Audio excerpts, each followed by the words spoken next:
Alright, so entry one of the orphan hunt has dropped on the website, and continuing from the last chapter, in the last chapter, Barbara promised Margaret that she would teach her magic if Margaret helps her find the missing pictures, right?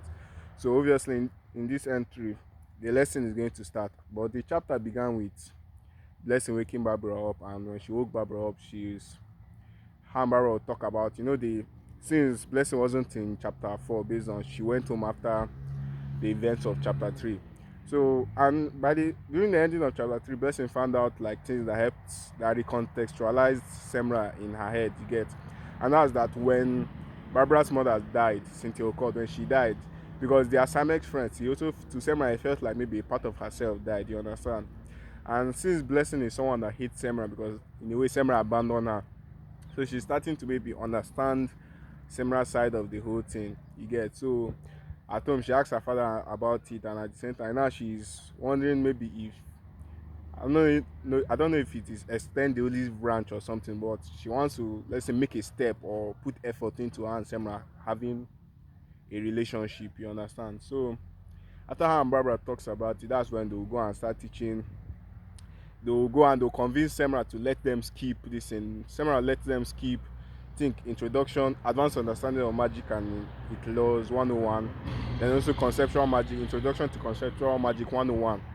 Then after that, when Semra leaves and let them skip it, they'll use that period to start teaching Margaret about magic, and they'll teach her about both essence fragmentation, essence transformation, and word transformation, you get. And the thing is, this chapter originally was supposed to be one chapter, right? It was supposed to be combined with, that's the overall chapter was supposed to be this thing, advanced understanding of magic and its laws. And in the chapter was, what was in chapter 4 was actually part of the chapter, that's chapter 4, which is the witches conundrum. After what happened is supposed to be the next morning, that's Barbara and Bless will teach this thing about Margaret about magic, then they go to class, and that's what was supposed to make the entire chapter.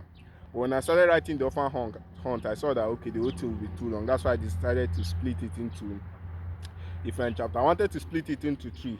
That's this thing. What's the name? The Witch's Conundrum, Bitter Works, and this thing, and the orphan hunt. But I decided that I don't want to have too many chapters in this book, so I decided to add Bitter Work, and the orphan hunt into one chapter, you get. And so this section is that Bitter Work side. And if you know Avatar The Last Airbender, you know that that name is from that episode in season 2 where Toph was teaching in Earthbend, while Uncle Iroh was teaching Zuko how to lightning bend, you get. And that's where my inspiration came from, and that's why in this chapter what Barbara figures out to use to teach Margaret how to, how to do magic, that's how to improve her sense control so she can do magic, is water bending, you get. So, and the chapter now ends with, that's after this, after Margaret gets after she gets the spell for, or she bends water for the first time, so Margaret will stab her. I use this as like a cliffhanger, but obviously she didn't really stab her, just for me to show that going into the next entry we'll see that, what's the name, essence can actually make you move fast. If you use essence to improve your body, you can run faster, be stronger, your skin will be tougher, and all those kind of things. Anyway, you guys should go and read entry 1 of the orphan hunt on the website tuva.com. This entry 2 will drop next week Friday at the same time. So thank you.